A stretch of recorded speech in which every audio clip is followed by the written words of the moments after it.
মরণকে স্মরণ করলে জাহান্নাম বরণ করা লাগে না, চিল্লায় বলেন ঠিক কিনা? আবার আল্লাহ বললেন, এ গোলাম, স্পেশাল একজন ফেরেশতা আমি মরণের জন্য সিলেক্ট করলাম, নাম মালাকুল মাউত। তাকে আমরা আজরাইল বলে চিনি। এই মালাকুল মাউত তার বাহিনী নিয়ে নির্ধারিত টাইমে গোটা বিশ্বের সব মানুষের রূহ কবজ করে। অন টাইম নাকি দেরি করে? মালাকুল মাউত আগেও আসে না, পরেও আসে না। সুবহানাল্লাহ পড়ে। সাইয়েদনা সুলাইমান আলাইহিস সালামের জামানাতে ওনার এক ওয়াজির ছিল, মন্ত্রী। ওই মন্ত্রীকে নিয়ে উনি বৈঠক করতেন। উনার সময় উনি মালাকুল মাউতের সাথে বৈঠক করতেন। শুনতেছেন? আপনাদের মনোযোগ আছে তো? উনি বৈঠকে বসেছেন, মালাকুল মাউতও বসা, ওয়াজিরও বসা। হঠাৎ মালাকুল মাউত ওয়াজিরের দিকে বড় বড় চোখ করে তাকাচ্ছে। বড় বড় চোখ করে তাকানোতে ওয়াজির ভয় পেয়েছে। হঠাৎ মালাকুল মাউত চলে গেল। ওয়াজির বলে, ও সুলাইমান আলাইহিস সালাম, এই যে লোকটা বড় বড় চোখ করে আমার দিকে তাকালো, এটা কে? সাইয়েদনা সুলাইমান বলে, হাদা মালাকুল মাউত। যে বর্ণনাটা বলছি এটা হাদিস না, এটা হচ্ছে ইসরাইলিয়া, জিউস ট্র্যাডিশন। কোরআন হাদিসের সাথে কোনো দ্বন্দ্ব নাই, তাই বর্ণনা করা যাবে। বিষ্ণু বলেছেন, বাল্লিগু আন্নি ওয়ালাউ আয়া। আবার বলেছেন, ওয়া হাদিসু আন বনি ইসরাঈল ওয়ালা হারাজ। বনি ইসরাঈলের ট্র্যাডিশন বর্ণনা করো, জিউস ট্র্যাডিশন বর্ণনা করো, এতে কোনো সমস্যা নাই। ওয়াজির বলে, ও সাইয়েদনা সুলাইমান, বড় বড় চোখ করে যে তাকালো লোকটাকে? সাইয়েদনা সুলাইমান বলে, হ্যাঁ, দা মালাকুল মাউত, এটা মৃত্যু ফেরেশতা। ওয়াজিরের কলিজায় পানি নেই। এটা কি ফেরেশতা? শুনে তো পিলে চমকে গিয়েছে। কয় কি? মালাকুল মাউত তো আমার চিনে ফেলেছে, বাড়ি চিনে ফেলছে আমার খবর আছে। সাইয়েদনা সুলাইমান আলাইহিস সালাম জিনদেরকে দিয়ে কাজ করাতেন, মেঘমালাকে দিয়ে কাজ করাতেন, বিশাল সিংহাসন নিয়ে পৃথিবীর প্রাশ্চাত্য থেকে পাশ্চাত্যে ঘুরে বেড়াতেন।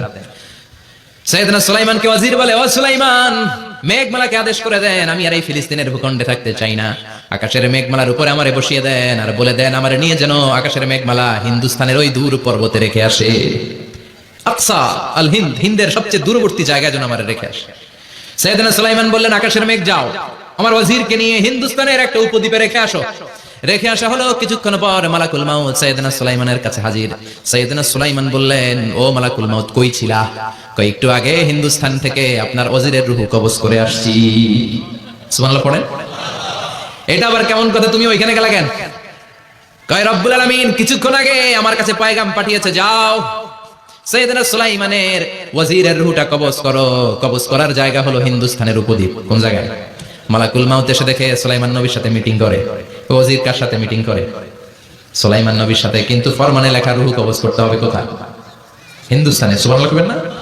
এইজন্য বড় বড় চোখ করে আমি তাকিয়েছি, আর মনে মনে ভাবলাম টাইম তো নাই, কারণ মৃত্যু তো অন টাইমে হতে হয়, এখনই ওর রূহ কবজ করতে হবে। কেমন করে ওইখানে যাবে আমি জানি না, আমি আগে চলে যাব। মালাকুল মাউত চলে গেল, যে দেখে ওই জায়গায় ওয়াজিরও হাজির। সাথে সাথে রূহ কবজ করে আল্লাহর কাছে চলে গিয়েছে। পড়েন সুবহানাল্লাহ। এজন্য আল্লাহ বললেন, মালাকুল মাউত আমি নির্ধারণ করে দিয়েছি, পৃথিবীর প্রতিটি মানুষ মালাকুল মাউতকে দেখবে, চাক্ষুষ দেখবে, ভালো হলেও দেখবে, খারাপ হলেও দেখবে। কার কথা? ভালো মানুষ যদি হয়, আল্লাহওয়ালা যদি হয়, ইসলাম প্রিয় যদি হয়, ডানপন্থী যদি হয়, মৃত্যুর সময় মালাকুল মাউত আলা সূরাতি শাবিন আলা আহসানি সূরা, একজন যুবকের আকৃতিতে চমৎকার ধবধবে সাদা একটা জুব্বা পরে, জান্নাত থেকে জান্নাতি কাফন নিয়ে, হানুত মিন হানুতিল জান্নাহ, জান্নাতের সুগন্ধি নিয়ে মুমূর্ষু রোগীর মাথার সামনে এসে বসে যায়। আর দেহটার ইঙ্গিত করে বলে, ইয়া আইয়াতুহান নাফসুত তাইয়্যিবা, ও পবিত্র আত্মা। আরেক বর্ণনায় এসেছে, ইয়া আইয়াতুহান নাফসুল মুতমাইন্নাহ, ও প্রশান্ত আত্মা, উখরুজি ইলা মাগফিরাতিম মিনাল্লাহ, আল্লাহর ক্ষমার দিকে বের হয়ে আসো। উখরুজি ইলা মাগফিরাতিম মিনাল্লাহি ওয়া রিদওয়ান, আল্লাহর ক্ষমার সন্তুষ্টির দিকে রূহটা বের হয়ে আসো। স্মুথলি বলার সাথে সাথে মুমিনের দেহ থেকে রূহটা বের হয়ে আজরাইলের হাতে চলে যায়। স্মুথলি বলার সাথে সাথে স্বাচ্ছন্দ্যে, আনন্দে মুমিনের দেহ থেকে রূহটা সা করে বের হয়ে মালাকুল মাউতের হাতে এসে পড়ে। পড়েন সুবহানাল্লাহ। আল্লাহ এমন মৃত্যু তুমি আমাদের নসিবে রেখে দিও, চিৎকার করে পড়েন আমিন। আর যারা ইসলাম মানে নাই, আর যারা কোরআন মানে নাই, আর যারা দিন কায়েমের আন্দোলন করে নাই, দিনকে ভালোবাসে নাই, বাম আর রামপন্থী ছিল, নাস্তিক ছিল, ইসলাম বিরোধী ছিল, তাদের কাছেও মালাকুল মাউত আসে কি আসে না? চিল্লায় বলেন, আসে কি আসে না? তাদের কাছেও আসে, কিন্তু আলা সূরাতি আকবাহি রাজুল, একজনের চেহারা যত ভয়ঙ্কর হতে পারে, যত নিকৃষ্ট হতে পারে, এরকম ভয়ঙ্করতম নিকৃষ্ট দুর্গন্ধওয়ালা একটা চেহারা নিয়ে আসে। রিজলাহু ফিল আরদ, পা থাকে জমিনে, রাসুহু ফিস সামা, হাদিসের বর্ণনা, পা দুইটা জমিনে, মাথা আকাশে। এসে ধমক দিয়ে জালিমের মাথার সামনে এসে বলে, ইয়া আইয়াতুহান নাফসুল খাবিসা, হে পাপাত্তা, হে অপবিত্র আত্মা, উখরুজি ইলা সাখাতিল্লাহি ওয়া গাদাবিহি, আল্লাহর রাগের দিকে, আল্লাহর অসন্তুষ্টির দিকে বের হয়ে আয়। মালাকুল মাউতের এই অর্ডার পাওয়ার সাথে সাথে রূহটা কিন্তু বের হয় না। মুমিনের রূহকে ডাক দিলে যেমনি স্মুথলি বের হয়, কাফিরের রূহ এভাবে বের হয় নাকি? কথা বলেন। রুহুটা ডানে যায়, ফাতাতাফাররাক, একবার রুহুটা ডানে যায়, আবার রুহুটা বায়ে যায়, আবার সামনে যায়, পায়ে যায়, হাতের মধ্যে ঢুকে ডানে বায়ে যায়। মালাকুল মাউত আবার ধমক দিয়ে বলে, ইয়া আইয়াতুহান নাফসুল খাবিসা, পাপাত্তা বের হয়ে আয়। রুহুটা আবার ডানে যায়, বায়ে যায়, সামনে যায়, পেছনে যায়, আবার ঘপাস করে মালাকুল মাউত রুহুকে ধরে টান মারে। সারা দেহটা থেকে প্রাণ রস সিক্ত করতে করতে দেহ থেকে রুহুটাকে টেনে হিচড়ে বের করে আনে। আর মুমূর্ষু রোগীটা চিৎকার মারতে থাকে, পড়েন নাউযু বিল্লাহ। একটা জীবন্ত ছাগলের চামড়াগুলো জবাই না দিয়ে কেউ যদি টেনে টেনে বের করে,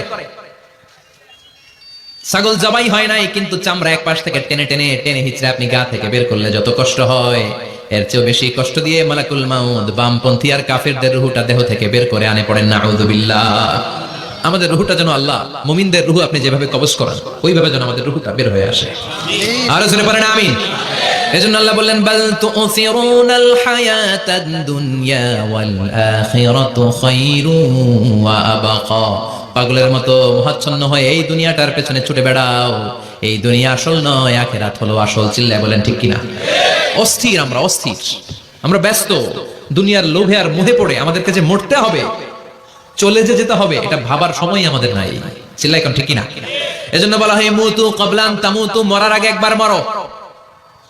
হাসিবু ক্বাবলা আন তুহাসাবু আলাইক, তোমার হিসাব কিয়ামতের দিন করার আগে তুমি তোমার হিসাব করো। জীবনে কি কি পাপ করেছি আমি জানি, আমার চেয়ে ভালো কেউ জানে না। চিল্লায় বলেন ঠিক কিনা?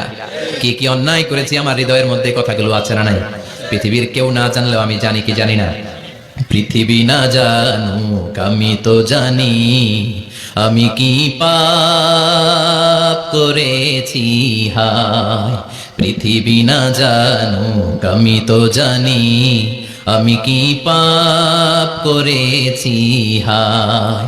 আমার পাপের করলে বিচার, বাঁচার উপায় নাই আমার। দয়াময় প্রভু মাফ করো আমায়, মাফ করো আমায়। পড়েন আমিন। আরো জোরে আমিন। এজন্য হাসিবু ক্বাবলা আন তুহাসাবু আলাইক, তোমার হিসাব বসার আগে নিজে হিসাব করো কি কি করলা। আসল মরণের দিন শটান হয়ে তো শুয়ে পড়ো ভাই, মরার আগে আরেকবার মরো। মরার আগে আরেকবার কি করবেন? কথা বলেন। মরার আগে কি করতে হবে? হঠাৎ একদিন বিছানায় শটান হয়ে শুয়ে যান, চক্ষুটা বন্ধ করেন, ভাবেন মরে গিয়েছেন, এই তো মালাকুল মাউত চলে এসে রুহুটা নিয়ে গেল। আত্মীয় স্বজন চিৎকার চেঁচামেচি শুরু করে দিল, কান্নার রোল পড়ে গেল চারদিকে। মাইকের মধ্য দিয়ে, মসজিদের মাইকে অ্যানাউন্স হয়, অমুক এলাকার নিবাসী অমুক ভাই আমাদের মধ্যে দুনিয়ায় নাই, তার জানাজা হবে এশার নামাজের পর। সবাই এসে রুহের মাগফিরাত করেন। সবাই আপনারে দেখতে আসবে, কেঁদে কেঁদে লোকজন আপনারে কবর দিতে আসবে। চিল্লায় বলেন ঠিক কিনা? কেঁদে কেঁদে সবাই আসবে দেখার জন্য। ছেলেগুলো কাঁদবে, স্ত্রী কাঁদবে, বাবা মা কাঁদবে, বন্ধু বান্ধব কাঁদবে। আর ঘরের মধ্যে রাখা হবে না। এবার আপনাকে গোসল দেওয়ার পালা। চক্ষু বন্ধ করে চিন্তার দরকার আছে না নাই? কথা বলেন।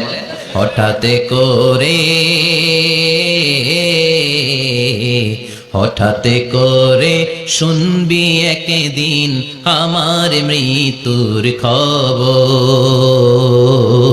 কেঁদে কেঁদে আসবে সবাই দিতে আমায় কবর, দিতে আমায় কবর। ঠিক না?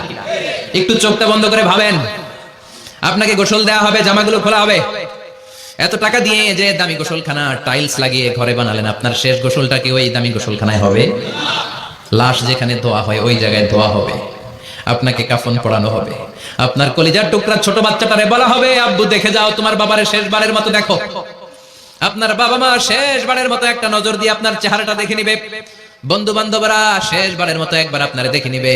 জানাজার জায়গায় নেওয়া হবে। হবে না এই ঘটনাটা আমাদের? হ্যাঁ, হবে কি না?